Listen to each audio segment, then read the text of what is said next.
sais pas trop pourquoi j'ai commencé à faire des vidéos YouTube. Je serais tenté à dire pour le fric. Mais enfin bon, même si j'en ai toujours pas gagné, parce que je fais 10 vues.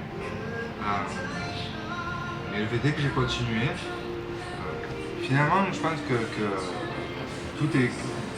Vous savez, quand on regarde les vidéos, je me suis rendu compte quand on regarde les vidéos des autres youtubeurs, notamment sur le sport, qui font des vidéos qu'on appelle des vidéos de motivation, on peut remarquer que c'est des mecs en fait qui font déjà 100 000 vues, qui sont déjà au top, machin, et vous font une belle vidéo de motivation, et finalement on se demande toujours, je veux dire, quand c'est déjà une star, comme par exemple Richard Piana, tout ça, et qui vous dit quelque chose, moi j'ai toujours tendance à me dire, mais ouais, mais en fait, il n'y a rien qui prouve qu'il ait réussi parce qu'ils se sont accrochés, parce qu'ils se soient surpassés, machin. Elle vous parle de l'époque censément où il aurait galéré, mais finalement c'est un souvenir, quoi, si ça existait, quoi. Et finalement, Force to Glory, c'est un petit peu ça, quoi, puisque je trouve que c'est plus parlant de faire une vidéo de motivation finalement quand on n'y arrive pas. Je pense que quelque part ça aidera plus les gens qui galèrent de voir quelqu'un galérer et qui leur explique comment il a trouvé justement la force de se dire de continuer et malgré d'avoir fait 10 vues sur internet, de continuer, persévérer. Et voilà, vous pouvez voir les images où j'arrive pas à faire les handstands. Je vais dire, bon voilà, j'ai ouvert un commerce, ça n'a pas marché, etc. Mais je crois que l'important c'est déjà ce que je fais, ça me plaît. Donc je m'amuse beaucoup. Et voilà, et je pense que c'est tout le truc de Force to Glory, c'est finalement de montrer ma progression au fil des temps, des mois, des années, j'espère. Que ça soit au niveau des vidéos, du sport, de ma façon de parler, de me présenter, etc. Et l'évolution de l'idée en elle-même, voilà.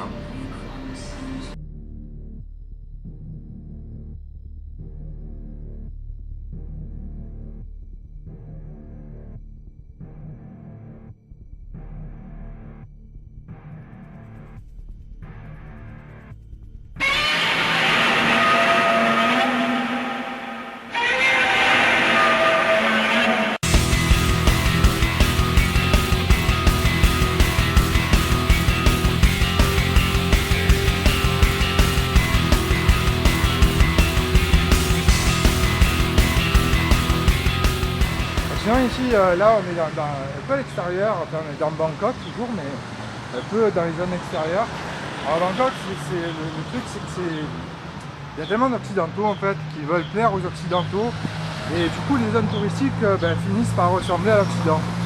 Et finalement pour retrouver l'ambiance vraiment thaïlandaise, c'est bon de sortir des sentiers battus et de justement se promener dans des zones un peu plus reculées du centre, Siam, etc. Et en fait là vous allez vous rendre compte de réellement ce que c'est que la Thaïlande et vous allez vraiment voir la culture thaïlandaise à fond. Ceux qui aiment, ceux qui n'aiment pas, enfin ceux qui aiment surtout, hein. Ceux qui aiment manger, les petits commerces, etc. et leur manière de vivre. C'est beaucoup plus intéressant en fait que pour ceux qui viendraient à voyager en Thaïlande. Je leur conseille de faire ça, c'est plus intéressant que de rester dans les zones touristiques, d'aller voir autre chose. Dehors, hein.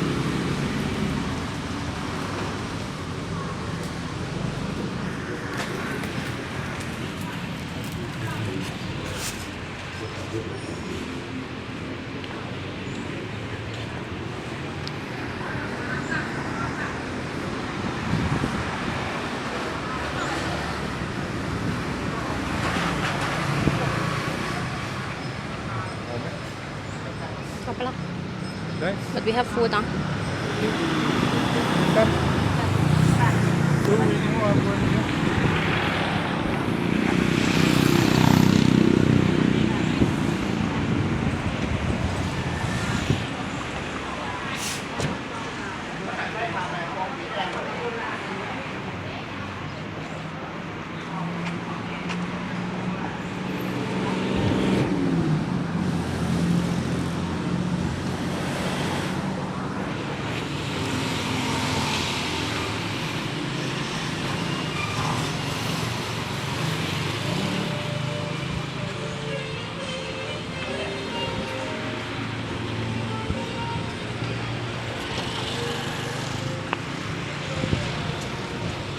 savoir que ce soit en sport ou dans la vie en fait, hein, on est un peu sur les mêmes règles, quoi.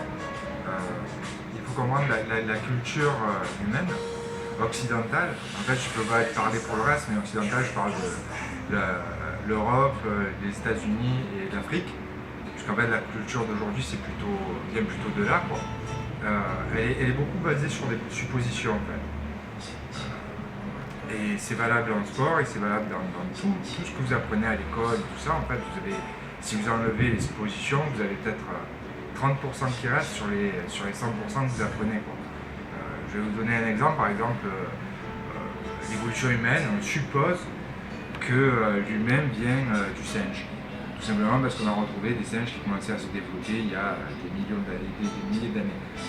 Mais la réalité, c'est qu'en fait, il n'y a aucun rapport il n'y a aucune similitude au niveau de l'ADN, etc., entre les premiers singes qui se sont développés et nous. Donc, ce n'est que des suppositions. Et en fait, on établit notre culture par rapport à ça. Il faut savoir qu'il y a beaucoup de choses qui rentrent en jeu, comme l'une des plus grosses, c'est le dogme des religions. Donc, chrétienne, juive et islamique, qui en fait sont quasiment une seule et même religion. Je sais, les trois religions en fait viennent de la Bible. Et en fait c'est un véritable dogme. Hein. Si vous regardez par exemple Einstein qui développe le Big Bang, qui parle du Big Bang, il s'arrête là. Il ne va pas plus loin. Il y a le Big Bang en fait derrière. C'est étrange quand même pour Einstein qui était un génie de ne pas se poser la question de qu'est-ce qu'il y avait avant le Big Bang. En réalité, si on regarde les atomes, etc., il n'y a aucune raison pour qu'il y ait un début et une fin. Il y a probablement l'univers avant le Big Bang. Voilà. Donc tout ça pour dire qu'en fait, tout est fait sur des suppositions. Que tout est fait sur des suppositions, mais le sport aussi est fait sur des suppositions. On suppose que tel truc marche comme ça, que tel truc marche comme ça. Et il faut comprendre que en fait, chaque être est différent. Donc, des choses qui vont marcher pour certaines personnes d'une certaine manière, pour d'autres ne vont pas marcher de la même manière. Je parle par exemple d'une répétition courte ou de répétition longue. Il faut savoir que par exemple, si vous prenez, comme beaucoup de sportifs, si vous prenez de la testostérone, qui est interdit, hein, mais si vous en prenez, il faut savoir que votre corps ne répondra plus, que vous avez un surplus de testostérone, votre corps ne va pas répondre de la même manière.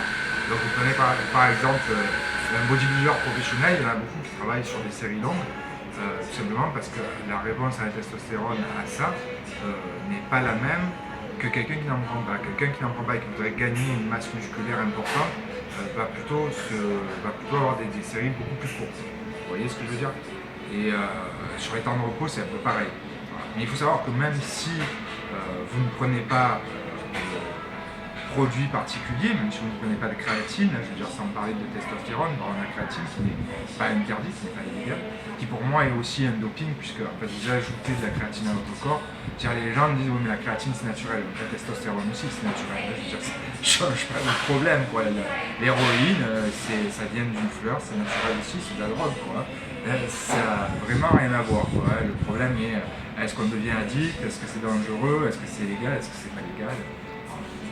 Je pense qu'un jour je ferai peut-être une vidéo là-dessus. Bon, pour le moment, il n'en est pas foncièrement de question, donc voilà, tout ça pour vous expliquer. Et donc, selon ce que vous prenez, loin de moi de juger ce que vous faites, hein, ça c'est chacun fait ce qu'il veut, votre corps ne va pas répondre de la même manière. Donc, si vous êtes naturel, inévitablement, pour la plupart des gens, ça serait ça serait donc des séries courtes, ce qu'on appelle des séries courtes, c'est-à-dire des séries de 6-8 répétitions assez lourdes pour faire grossir le muscle. Mais il s'avère qu'on n'est pas tous fait de la même manière, qu'il y a des gens qui ont plus de testostérone que d'autres, des gens qui ont plus de créatine que d'autres encore. Il y a des gens qui créent déjà quasiment 100% de créatine. Ils prennent de la créatine, ça ne leur sert à rien parce que justement, comme je l'avais expliqué dans une vidéo précédemment, ils ont déjà un taux de créatine qui est très fort. Et du coup la créatine ne leur sert à rien. Donc ce genre de personnes vont avoir tendance à se muscler très rapidement et probablement d'une autre manière que probablement d'une autre manière que vous. C'est pour ça que vous allez regarder des vidéos de youtubeurs et il est probable que votre corps ne réponde pas de la même manière. C'est peut-être pour ça aussi que par exemple nous on a fait Insanity et que notre corps n'a pas répondu de la même manière que 100% avec la plupart des gens qui ont fait Insanity. Voilà. La plupart ont maigri, ont séché et nous ça n'a pas été aussi effectif. Ça peut être une des réponses, ça peut être une des raisons où notre corps réagit peut-être pas de la même manière. J'en avais parlé aussi pour la nourriture. Puisqu'on en est à la musculation, un truc qui est qui marche assez bien pour développer les muscles. Alors attention, pas pour développer la force ou l'endurance, mais vraiment juste le volume musculaire en fait.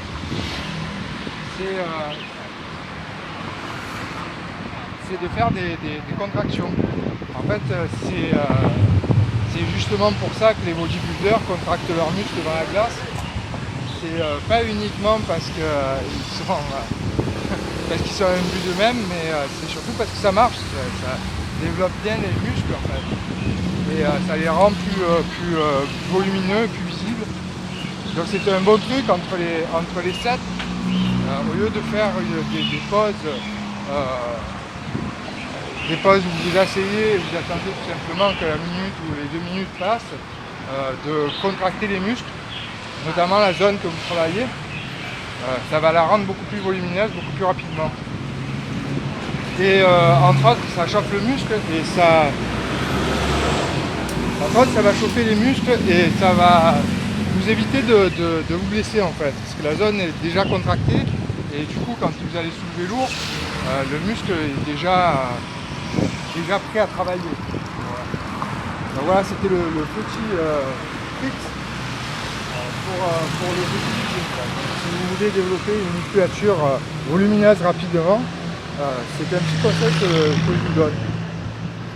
Voilà. Donc de travailler un peu votre posing et de contracter vos muscles, ça va franchement aider à votre développement musculaire. Voilà. Mais comme je vous le dis, après ça ne développera pas vos capacités physiques. C'est-à-dire vous ne courrez pas plus vite, vous n'allez pas sauter plus haut, vous n'allez pas être plus fort. C'est vraiment uniquement pour créer du muscle.